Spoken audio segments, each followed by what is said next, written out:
안녕하세요. 한약박사 나은식 원장입니다. 피부 증상이 발생하면 발생하는 원인에 대해 여러 가지로 설명하신 분들이 많은데 저는 37년 동안 피부 질환을 치료하면서 땀이 나는 부위는 피부 증상이 발생하지 않는 것을 알게 되었습니다. 땀이 난다는 것은 몸에서 자연스럽게 발생한 열이 땀구멍을 통하여 수분 형태로 정상적으로 배출이 잘 이루어진다는 뜻으로 피부의 독립적인 작용 중에 체온 조절 작용이 정상적으로 이루어진다는 의미입니다. 다시 설명드리면 몸에서 자연스럽게 발생한 열이 땀구멍을 통하여 정상적으로 배출되면 피부 내측에는 머무는 열이 없기 때문에 피부 표면에 피부 증상이 발생하지 않습니다.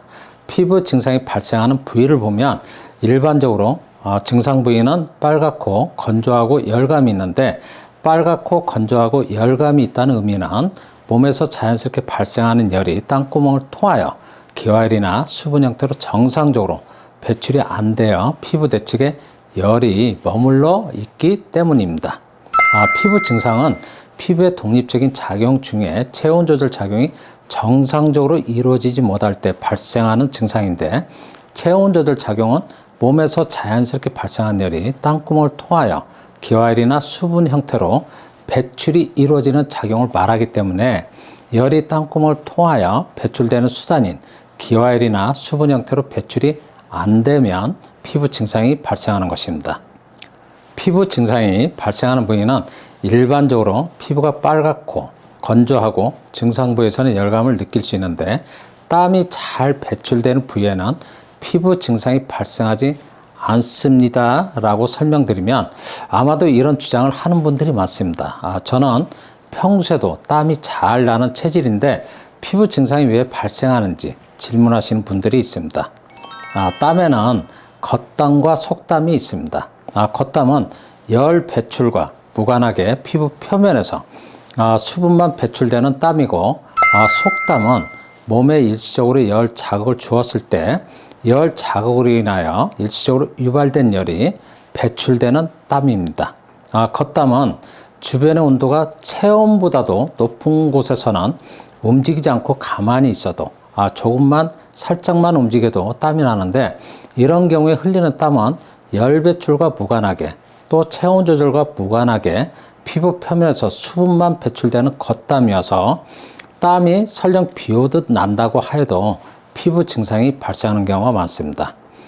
피부 증상이 있는 경우에 예를 들면 더운 여름이나 주변의 온도가 높을 때 땀이 나면 증상 부위가 좀 더 가렵다라고 말씀하신 분들이 있습니다.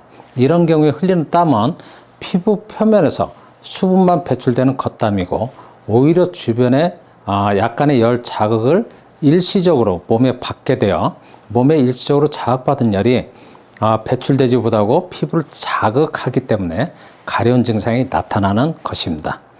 그 이외에 수분만 배출되는 땀은 손과 발 등에 다한증이 있는 경우 또 식사만 해도 땀이 나는 경우 운동을 하지 않아도 땀이 저절로 나는 경우 자면서 땀을 흘리는 경우 등등 열 배출과 무관한 겉땀을 흘리는 경우는 아주 많습니다.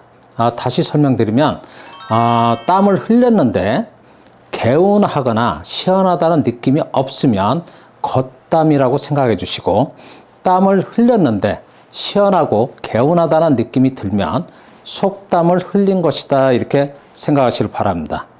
피부 증상이 발생한 부위는 땀이 잘 나지 않아서 피부에 수분이 부족한 건조한 피부인데 건조한 원인으로 몸에 물이 부족하거나 내적인 건강에 문제가 있거나 또 몸에 열이 많거나 또 혈액에 탁하여 독소가 있거나 등등 여러 가지 원인에 의해서 발생하는 것으로 설명하신 분들이 많은데 건조한 증상은 몸에서 자연스럽게 발생하는 열이 땀구멍을 통하여 수분 형태로 배출이 안 되어 나타나는 증상으로 생각해 주시길 바랍니다. 몸에서 자연스럽게 발생한 열이 땀구멍을 통하여 수분 형태로 배출이 이루어져 피부가 촉촉하게 수분이 머물러 있는 피부에서는 피부 증상은 거의 발생하지 않습니다. 피부 증상이 있는 경우에 실내에서 유산소 운동을 하거나 반신욕을 하여 땀을 내보면 피부 증상이 있는 부위에서는 땀이 잘 나지 않지만 정상적인 피부에서는 땀이 잘 나오는 것을 확인할 수 있다는 말씀을 제가 드리니까 참고하시길 바라며 오늘 제 영상을 시청해 주셔서 감사드립니다.